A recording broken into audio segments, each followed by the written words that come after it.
Allah hilangin tuh rasa.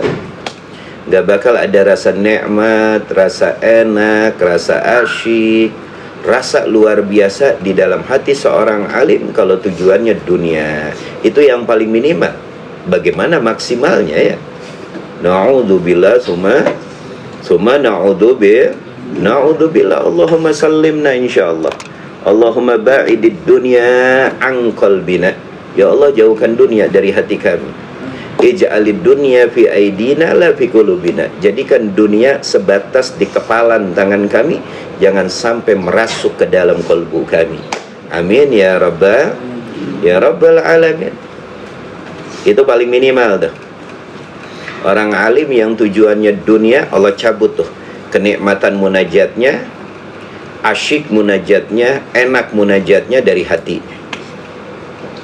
Qala alaihi salatu wassalam, man asbaha wa hammuhud dunya syattatillahu alaihi amrah. Nah ini kaidah buat kita dari baginda Nabi Muhammad sallallahu alaihi wasallam. Apa kata Nabi? Man asbaha, barang siapa bangun di pagi hari, awal dia melek mata, wa hammuhumud dunya, yang ada di benaknya cuma dunia, sattatallahu alaihi amrah. Sattatallah, Allah akan ubrak-abrik dan Allah akan kacaukan. Apa yang akan Allah kacaukan? Yang Allah rusak, amrohu, perkara dirinya, perkara hidupnya, perkara rezekinya, itu akan Allah ubrak-abrikan ya. Allah akan acak-acakan tuh perkara hidup, dunia, rezekinya. Bagi mereka yang di pagi hari melek langsung wahammuhumud dunya, yang ada di benaknya cuma dunia. Mereka lupa untuk berdoa kepada Allah. Mereka lupa untuk meyakinkan bahwa sang pemberi rezeki itu Allah. Mereka melupakan untuk tawakal. Tapi tidak boleh di dalam hal ini kita tidak berikhtiar. Paham tak? Wa farraqa alaihi daya'adahu wa farraqa, dan Allah akan acak-acakan alaihi atas orang tersebut daya'adahu, dagangannya, bisnisnya, hartanya, Allah akan acak-acakan. Wa ja'ala fagrahu baina ainaihi, dan Allah akan menjadikan fagrahu, data kefagirannya di antara kedua matanya. Seakan-akan Allah tulis tuh kefagiran orang tersebut, kemiskinan orang tersebut di antara dua matanya.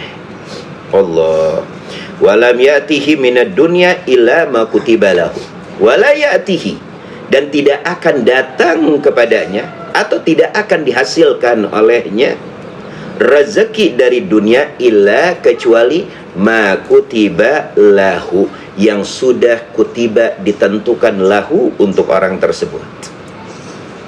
Nah ini gue ada. Barang siapa melek mata langsung dunia, tidak memikirkan bagaimana kewajiban Allah, apa yang harus dijalankan, setelah bangun apa yang harus dilaksanakan, sholat subuh berjamaah, lalu berzikir. Mereka tidak ingat dengan itu semua. Urusannya apa? Pikirannya hanya dunia dan dunia. Allah akan acak-acak. Allah akan mengacak-ngacak perkara hidupnya, dan tidak akan datang kepada orang tersebut illa ma kutiba lahu, kecuali yang sudah tertulis lahu untuknya. Paham tak? Warada marfu'an, diriwayatkan, man asifa ay hazina ala dunya fatathu iqtiraba min nari masirata alfi sana. Man asifa ala dunya fatathu iqtiraba min nari masirata alfi sana. Wa man asifa ala akhiratihi fatathu iqtiraba minal jannati masirata alfi sana. Allah.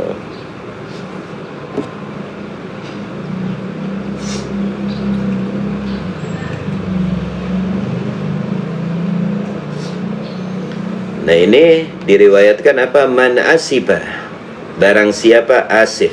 Asif itu menyesal. Ai hazina, sedih, menyesal. Atas apa menyesal? Ala dunia, atas hal-hal duniawiyah.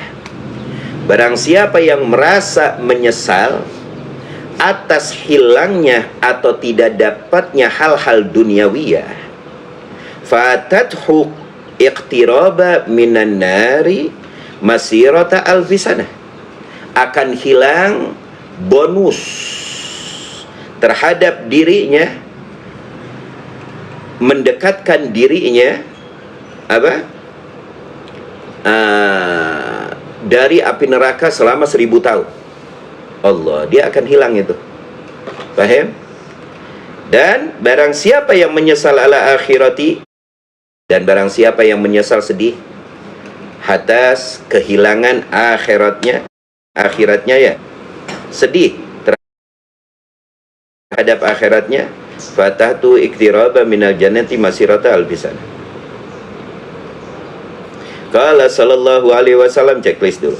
Man ahabad dunya adhara bi akhiratihi, barang siapa yang cinta buta terhadap dunia, adhara bi akhiratihi, itu akan menghancurkan bi akhiratihi, dengan akhiratnya. Orang yang cinta buta terhadap dunia itu menjadi kendala, perusak untuk akhirat. Wa man ahabba akhiratahu adharra bidunya, dan barang siapa ahabba, yang mencintai akhiratnya, adharra bidunya, itu akan menjadi penghalang, penghadang untuk dunianya. Lalu bagaimana kita harus hidup? Jadikan duniamu untuk akhiratmu. Jadikan duniamu ibadah untuk akhiratmu. Jadikan duniamu kendaraan untuk akhiratmu. Kau akan mendapatkan doa sapu jagat. Rabbana atina fid dunya hasanah, ya Rabb, anugerahkan di dunia hasanah, kebaikan. Wa fil akhirati hasanah, dan di akhirat kebaikan, keselamatan. Wa qina adzabannar. Jadikan dunia ini wasilah untuk menuju akhiratmu. Jadikan dunia ini kendaraan untuk menuju Allah. Jadikan dunia ini wasilah untuk menggapai surganya Allah, maka kau akan mendapatkan dunia tiwal akhirah, dan juga kau akan mendapatkan akhirat. Bil haditsil qudsi, di dalam hadis qudsi, Allah berkata kepada dunia, ya dunia, man khadamani fakhdumi.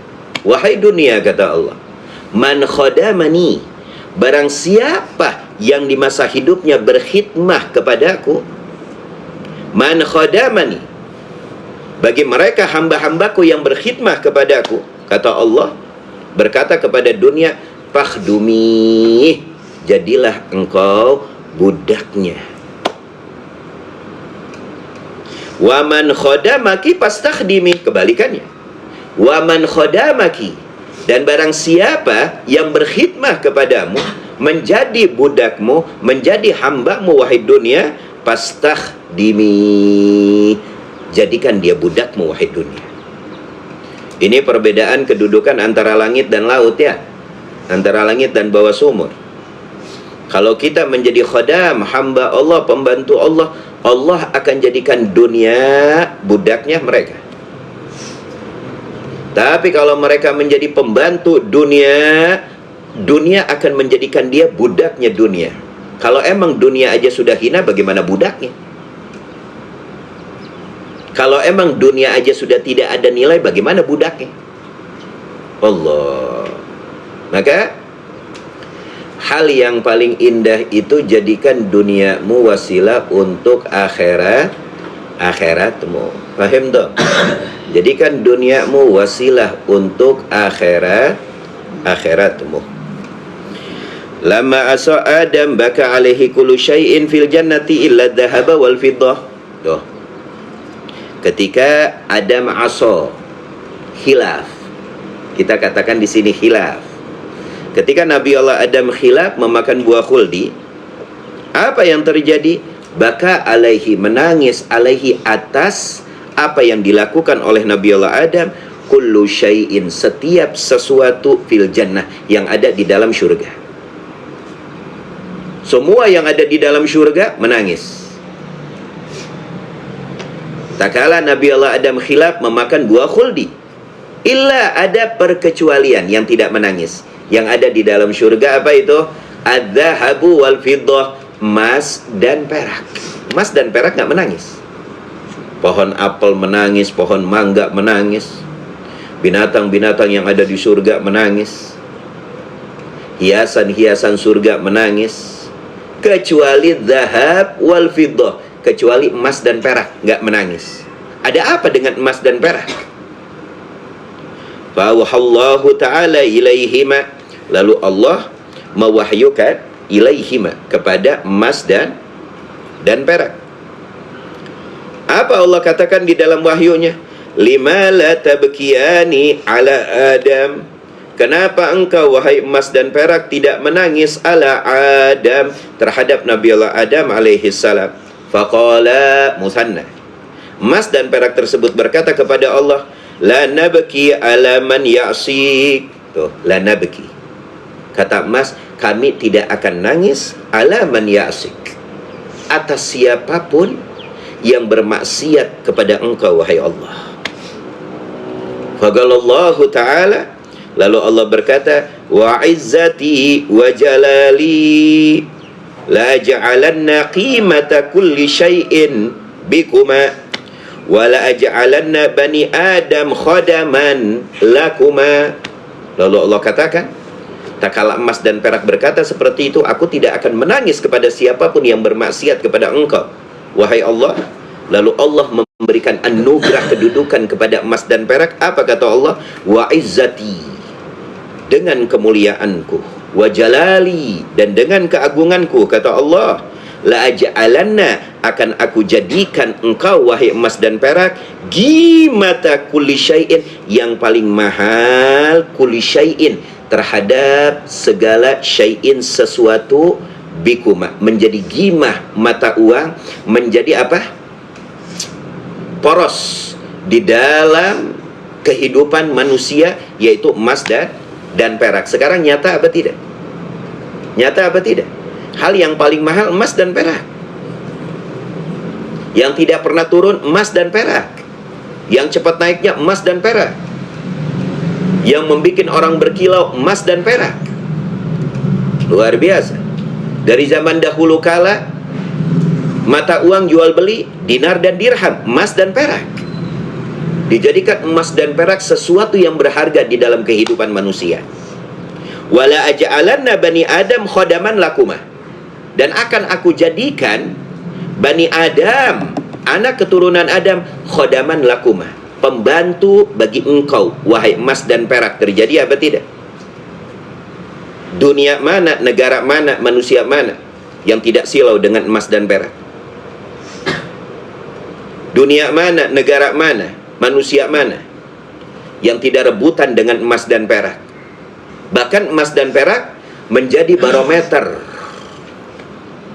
dalam keadaan situasi dan kondisi negara atau perpolitikan. Emas dan perak menjadi barometer, kedudukannya begitu mulia. Itu sumpahnya Allah terhadap emas dan perak. Terjadi apa tidak? Terjadi apa tidak? Terjadi. Emas dan perak menjadi mata uang dari zaman dahulu. Emas dan perak menjadi barometer bangkrut atau tidak bangkrutnya suatu negara. Emas dan perak menjadi aset yang terbaik yang ditaruh oleh setiap orang-orang. Emas dan perak menjadi harta karun. Benar apa tidak? Benar apa tidak? Orang gali gunung demi apa? Orang gali lembah demi apa? Orang nyelam ke lautan nyari apa? Nyari ikan cuek gitu. Lu, emas dan perak. Wanita mempercantik dirinya dengan apa? Orang-orang mengumpulkan aset di dalam hidup untuk masa depan dengan apa? Emas dan perak. Ada kita yang ngumpulin tanah? Enggak perlu. Besok kita akan diuruk ke tanah kok. Paham? Itu sumpahnya Allah terhadap emas dan perak. Allah, luar biasa. An Amr bin Auf Al-Ansari radhiyallahu anhu anna Rasulullah sallallahu alaihi wasallam ba'asa Abu Ubaidah bin al-Jarrah radhiyallahu anhu ila al-Bahrain ya'ti bijizyatiha faqadima bimalin min al-Bahrain fasami'atil ansaru bigudumi Abi Ubaidah fawafau salatal fajri ma'a Rasulillah sallallahu alaihi wasallam.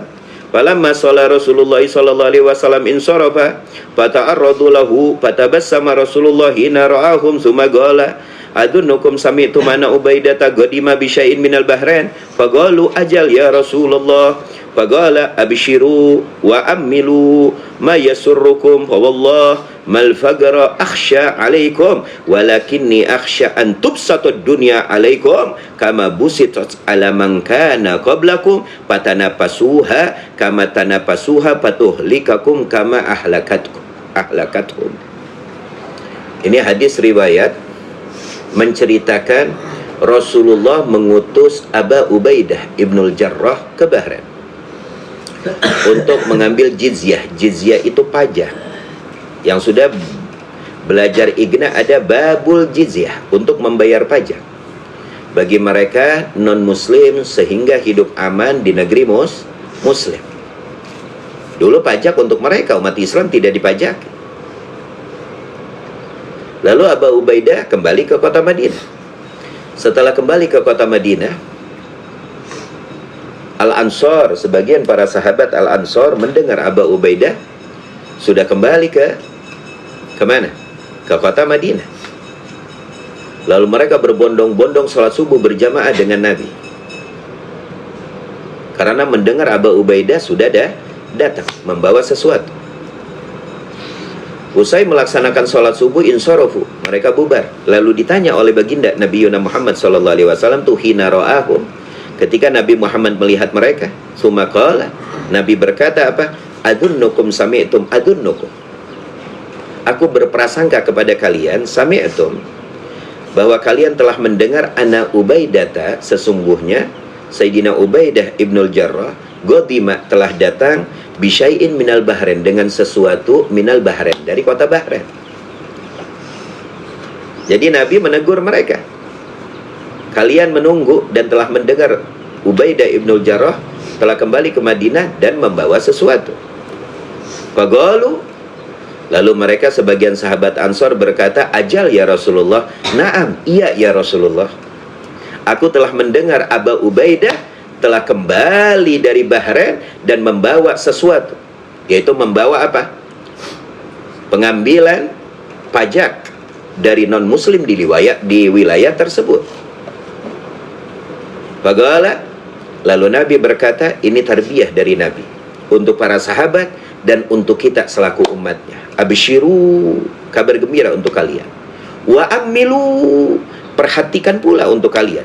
Ma yasurrukum, ma yang yasurrukum, apa yang telah membahagiakan kalian. Abshiru, kabar untuk kalian. Wa ammilu, perhatikan untuk kalian, kata Nabi. Ma yasurrukum, apa yang membuat kalian bahagia. Yasurrukum, kalian yasuru, berbahagia. Lalu apa kata Nabi? Yang artinya gini, kalian berbahagia karena datangnya sebidang dunia. Kalian menunggu sebidang dunia.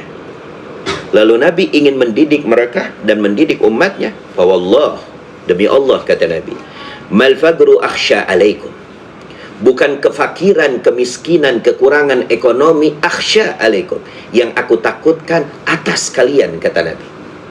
Alaikum tersebut atas kalian, sebagian sahabat Ansar, dan atas kita umat baginda Nabi Muhammad sampai akhir zaman. Benar apa tidak? Bukan itu yang aku takutkan, kata Nabi.